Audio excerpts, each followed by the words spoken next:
El Baúl de Pesqueira. Un espacio que enriquece diversos acontecimientos históricos a través de la sonoridad de la radio. Esta es una producción del Departamento de Historia y Antropología en coordinación con Radio Universidad. El Baúl de Pesqueira. Enriqueciendo la historia sonora.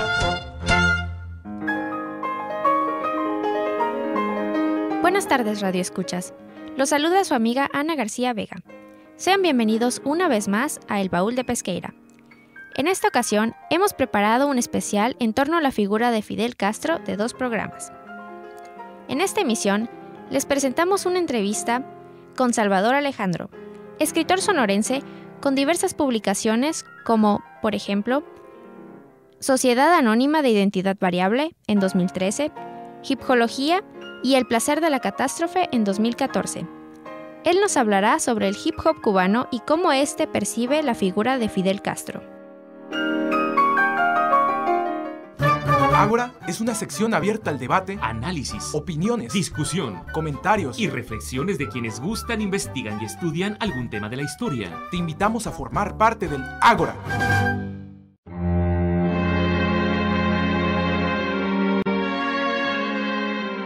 Nos encontramos con Salvador Alejandro. Él escribió el libro titulado Hipología, prevalencia del ejercicio poético urbano en la era de la imagen. Ha venido al Baúl de Pesqueira para hablarnos un poco sobre el hip hop cubano y cómo éste recibe la figura de Fidel Castro. Gracias por acompañarnos, Salvador. No, a ustedes, muchas gracias por la invitación. Si gusta, ¿podemos comenzar? Sí. Para empezar, me gustaría saber un poco sobre el término hipología. ¿Qué significa? En tu libro mencionas que no lo acuñaste tú, entonces ¿podríamos hablarnos un poco al respecto? Hipología en principio es un término que un colectivo chileno de hip hop articuló un poco para darle base o rostro a lo que ellos hacían, que era básicamente una labor pedagógica. A través de talleres de hip hop ellos estaban produciendo conocimiento y tenía una fuerte carga social. En mi caso lo tomo prestado y lo resignifico porque normalmente el hip hop es visto desde otras perspectivas, desde la sociología, la literatura, la historia, los estudios de raza, de género. Entonces el hip hop siempre es visto desde afuera, ¿no? Todo el conocimiento que se produce en sí viene a través de miradas y términos que nosotros nunca hemos inventado, acuñado, ni que normalmente movilicemos. Entonces lo que intento es ofrecer una mirada nativa, ¿no? Producir conocimiento dentro del hip hop mismo. Entonces de ahí que en lugar de hablar de que estoy haciendo una filosofía o una historiografía, etcétera, todas estas guías, pues estamos haciendo una hipología, ¿no? Un conocimiento que no está enmarcado en una mirada institucional, una mirada alineada de ciertas hegemonías de producción del conocimiento, ¿no? Es más bien desde el interior del movimiento mismo. Bueno, una vez que esto está claro, ¿podrías hablarnos, adentrándonos más al tema del hip hop cubano, cuáles son los temas que este hip hop trata comúnmente? Hay una fuerte carga sobre el tema racial. El tema de la raza importa mucho porque en Cuba aún existe un proceso abierto y una cierta deuda de reparación histórica respecto a las comunidades afrodescendientes. Y hay una fuerte presencia de afrodescendientes en la escena del hip hop cubano. Entonces es importante que completar esa visión, ¿no? Que el sistema de clase está también influido por la situación del color, ¿no? Normalmente la clase y el color van juntos y ese es un tema importante. Otro tema importante tiene que ver con la juventud, cómo está relacionándose con los discursos hegemónicos, sobre todo en la producción cultural.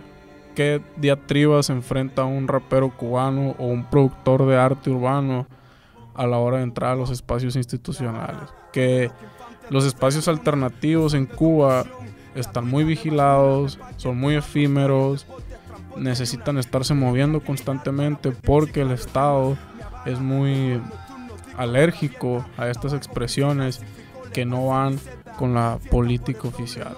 Entonces es una relación más bien problemática, ese es otro tema, y la carencia sin duda, ¿no? La falta de elementos básicos para darle dignidad a la vida humana son un tema muy muy importante. También se tratan temas de género y también hay un discurso fuerte sobre el amor hacia Cuba y cómo ciertas áreas, ciertos espacios dentro de la isla son reservados al turismo y negados a la propia población que vive ahí y que por derecho ciudadano debería tener acceso, ¿no? Entonces son discursos normalmente críticos, disidentes.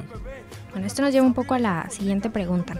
En tu libro, cuando hablas de un hip hop que podríamos llamar neoliberal, nos hablas de la creación de un contexto sin contexto, es decir, una construcción de una vida privada caracterizada por este hombre adornado con cadenas de oro, rodeado de mujeres, que es una ilusión que se intenta mostrar al público debido a la influencia del Estado para hacer del hip hop una mercancía. Sin embargo, también señalas que en el caso de México y de Latinoamérica en general, esto no sucede, tampoco en el rap cubano. Al contrario, es evidente que este hip hop se crea en el contexto y además nos ayuda a darnos una idea del contexto que se vive en Cuba.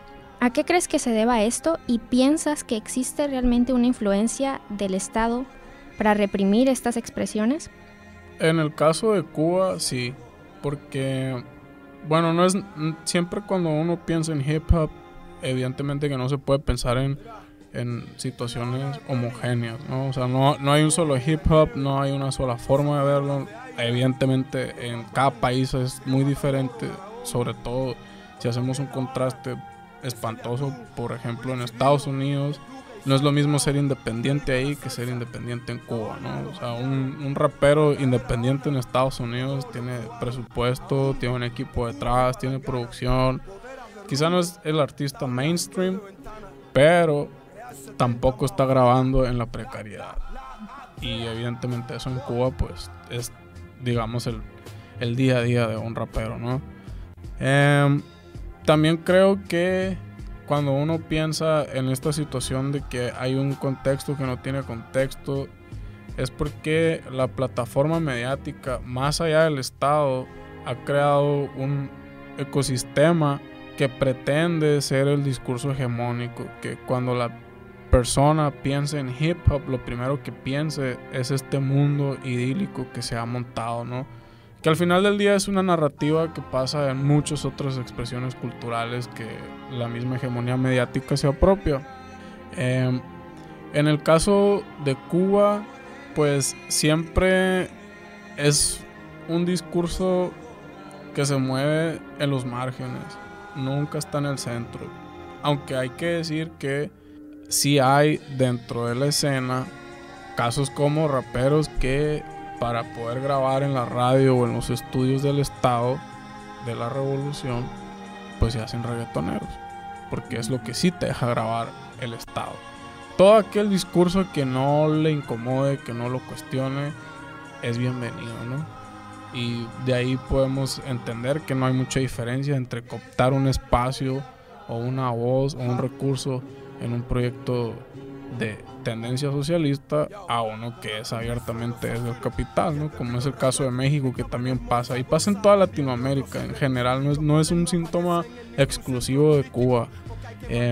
Aquí en México creo que apenas hay un par de grupos que están firmados por una disquera multinacional, pero para eso han tenido que pasar casi 20 años de escena para que se pueda dar ese salto, y aún así la mayoría de los raperos aquí en México no tienen un contrato y nunca lo van a tener. O sea, siempre van a estar en una alternatividad, pues nunca van a estar en la gran radio, en el gran canal de música, en la gran prensa. Incluso aquellos que logran hacerse un hueco en una discográfica que les invierte un presupuesto y les entrega un equipo de trabajo, de todas maneras no están en esa centralidad, pues. O sea, nunca vas a comparar la influencia que puede tener Julio Álvarez con el rapero más famoso de aquí por la sencilla diferencia mediática y expositiva que hay, ¿no? Eso es una combinación de factores. Por un lado es el Estado y sus políticas culturales, por el otro lado están los medios masivos, y además también hay factores históricos de percepción de representación cultural, ¿no? O sea, no es lo mismo presentar a una chiquilla blanca, linda, o sea, con una estética hegemónica, que presentar a una rapera indígena, morena, hablando en su lengua nativa de muchos años. Obviamente es incluso ya está transgresivo, ¿no? El hecho de presentar una figura así, eso no le conviene al Estado, ni siquiera a los medios, ni toda esta agenda hegemónica de blanquitudes, ¿no? Cuando hago referencia a que es un contexto que no tiene contexto, es porque es muy difícil encontrar en la realidad raperos que iban así, pues. O sea, es muy difícil ir al barrio y ver que un rapero tenga 15 mujeres, fiestas todos los días y todo este absurdo, ¿no? Pero la gente lo asume porque de alguna manera viene a cumplir como ese inconsciente fantasioso, perverso que hay, ¿no? Pienso, no sé, ahí sí me aventuro, pero más o menos era la idea, ¿no? Derribar un poco esa imagen grandilocuente que se ha hecho a nivel mediático. Bueno, también en tu libro señalas la siguiente cita.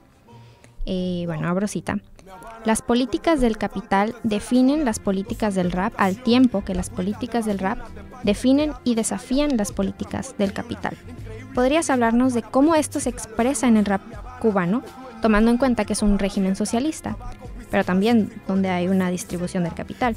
Esto también se ve expresado en el hip hop, por ejemplo, en la frase de una canción de Aldós el Aldeano que dice: además es el único lugar en el planeta que la alimentación se adquiere por una libreta. Voy a empezar con la primera, que es esta frasecilla cuasi dialéctica, ¿no? Las políticas del capital definen las políticas del rap en un sentido, lo digo en el sentido de que depende del clima económico, socioeconómico que tú estés, va a ser tu visión política.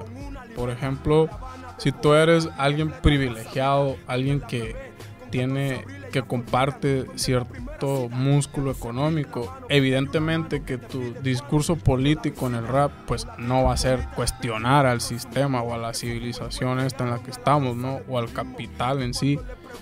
Ahora, que si tú eres alguien que padece una política del capital por tu situación de marginalidad, de carencia, pues evidentemente que eso de cierta manera va a influir en tu discurso político. No siempre es así, ¿no? Hay raperos que, Kendrick Lamar, J. Cole, Mos Def, Dead Press, pues los mismos aldeanos, hay muchos raperos que tienen un discurso disidente y que son privilegiados del capital, o sea, gente que en realidad tiene dinero y todavía cuestionan el sistema, pero a lo que quería dar a entender es que lo que sucede en el rap no es nada más porque el rap mismo lo quiere, es porque está en un contexto que lo está afectando y está reaccionando. ¿De qué manera va a reaccionar? Pues hay diversidad de maneras de hacerlo, y la que a mí se me ocurre es la que desafía, porque normalmente de alguna manera u otra desafía. Por ejemplo, 50 Cent, que es un tema muy problemático para el hip hop en sí, ¿no? Su figura es bastante problemática y nos mete en muchos aprietos por toda la serie de vicios que legitima. Sin embargo, él, siendo una persona muy acomodada, con bastante displicencia económica y bastante privilegio a nivel de exposición mediática, aunque es un ícono, no deja de ser incómodo incluso para esa élite cultural. O sea, es como problemático para su propia comunidad porque representa los peores vicios del hombre de color, pero también es problemático para esa élite de los acaudalados del American Dream. Es como vive en un limbo esta persona, ¿no? Entonces, de cierta manera, aunque intenta acomodarse en las políticas del capital, no deja de desafiarlas. Claro que él no quiere desafiarlas, obviamente quiere sacar el mayor provecho, pero por el simple movimiento, de estar suscrito a un movimiento totalmente disidente y alérgico y que es un apologético, o sea, que nunca va a ofrecer una disculpa por ser lo que es, ya eso automáticamente a él, como el rap es algo que está más allá de él, o sea, no empieza en él ni termina en él, pues lo va a poner en una situación de, digamos, disidencia pasiva, ¿no? Que dudo que él se dé cuenta, pero está ahí. Y en el caso otro, ya yéndonos a un discurso un poco más de izquierdas, donde se supone que el capital no va y tal, que mentiras, está ahí y va a estar siempre, si no, no puede funcionar. La situación es cómo lo hacen funcionar.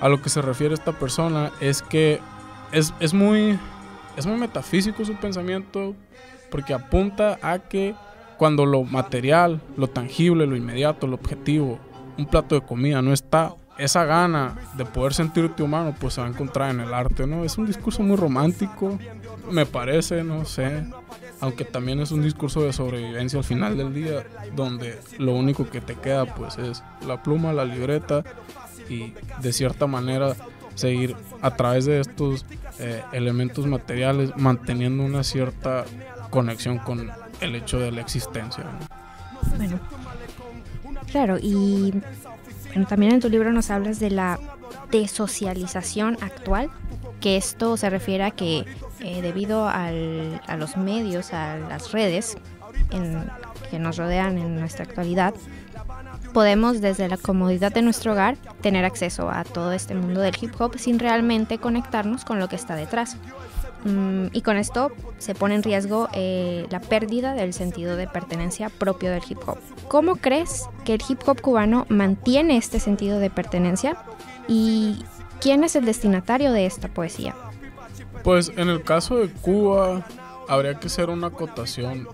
Ahí a lo que me refería es a esas sociedades donde el boom de internet, el estallido de las redes sociales y toda esta nueva forma de pertenecer a una comunidad a través de lo virtual, pues obviamente está licuando esas otras formas fundacionales en las que el hip hop se gestó. Por ejemplo, los block parties, ¿no? Donde toda la gente iba a un sitio y todos se reunían y había otro tipo de interacción. Ahora con toda la política neoliberal de desmontar las comunidades, los sindicatos, las cooperativas, todo aquello que huela a colectividad. Obviamente el neoliberalismo ha reaccionado de una manera casi carnicera y casi ha acabado con todo. Si no encuentra algo con qué acabar, pues yo creo que lo va a inventar, porque es una lógica que así funciona nada más. Pero en el caso de Cuba es al revés, ¿no? Como estamos ante un estado muy rígido, un estado casi inflexible, donde se es o no se es, donde los matices no tienen lugar, y si lo tienen es como excepcional el momento. Realmente no hay una regla que diga que Cuba pudo aprender a vivir en el matiz. Más bien creo que Cuba tuvo que aprender a vivir en este día-noche, blanco-negro. Es un sistema casi dicotómico. Entonces asfixia, creo yo, vivir así, al menos para una generación que ha crecido dentro de mucha necesidad de matices. Ahí obviamente que la socialización existe, porque no hay como que... Bueno, hasta ahorita empieza a haber una liberación de acceso a redes, pero igual está muy controlada todavía. O sea, el Estado no va a soltar con una mano lo que no puede agarrar con la otra. Todo Estado es esa natural, esa forma de operar. Entonces, ¿aquí cómo se da? Pues se da de cierta manera como se dio en otros lugares hace 20 años, ¿no? Con el disco, por ejemplo.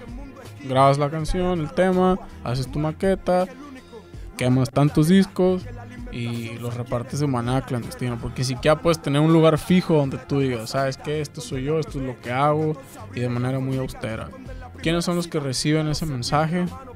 La juventud, básicamente, y cierta población adulta, aunque ahí es un tema muy escabroso, porque también hay mucha gente que reacciona de manera muy romántica o emocional, ¿no? Al respecto de esta crítica, porque piensan que estamos traicionando el proceso, que le estamos dando la espalda al sacrificio, etcétera, ¿no?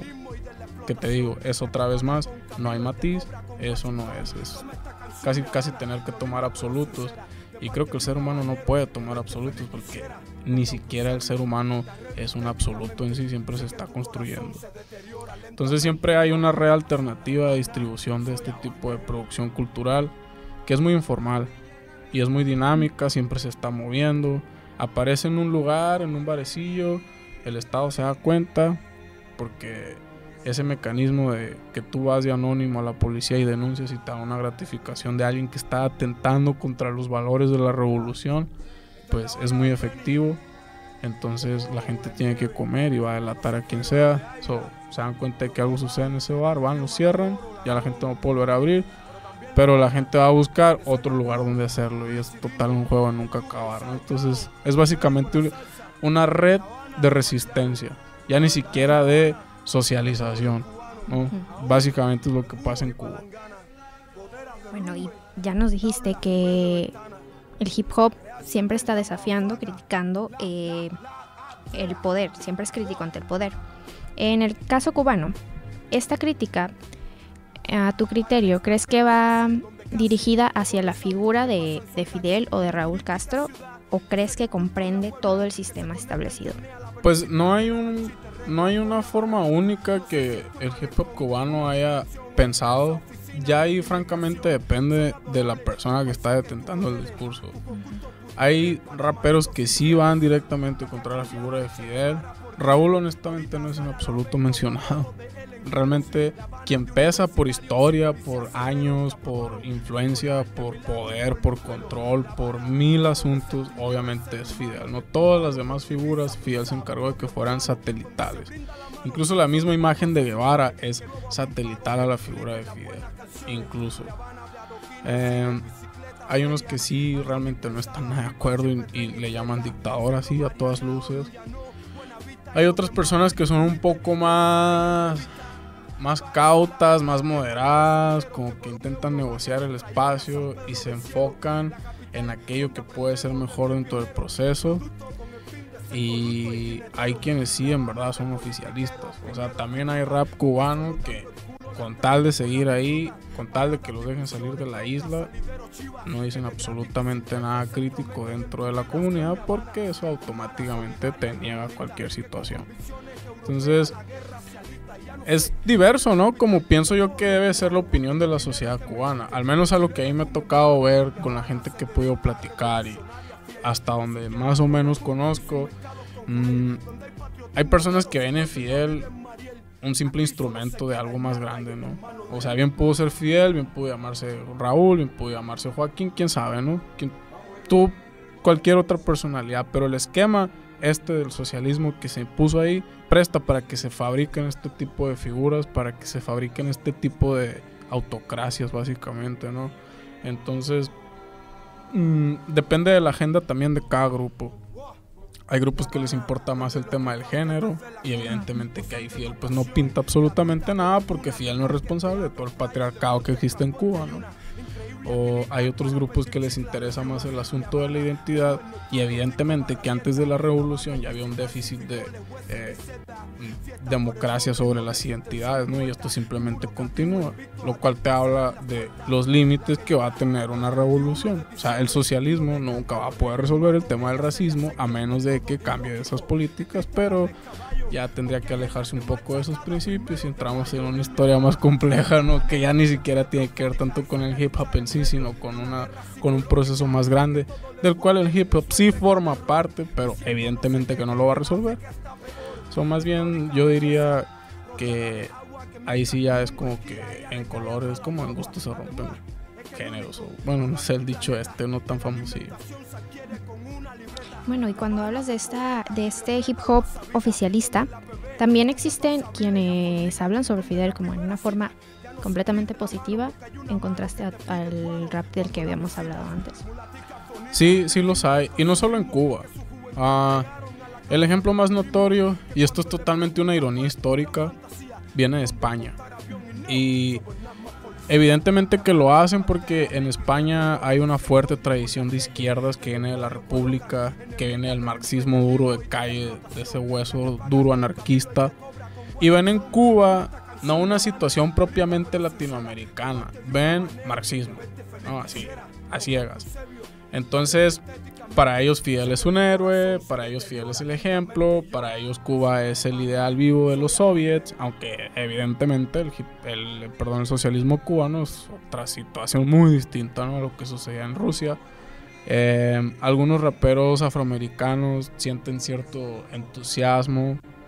En Puerto Rico hay manifestaciones de hacer apología de Fidel. En Venezuela pues ni se diga.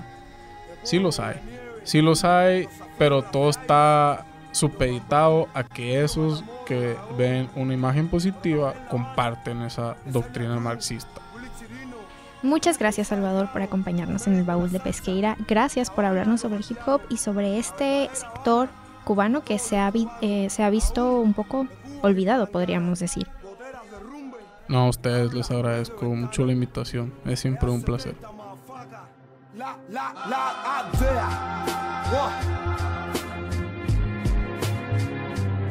Esto ha sido todo por hoy. Esperamos que hayan disfrutado aprender un poco sobre el hip hop cubano con Salvador Alejandro. Gracias por acompañarnos en su programa El Baúl de Pesqueira, enriqueciendo la historia en Sonora. Se despide de ustedes, Ana García Vega.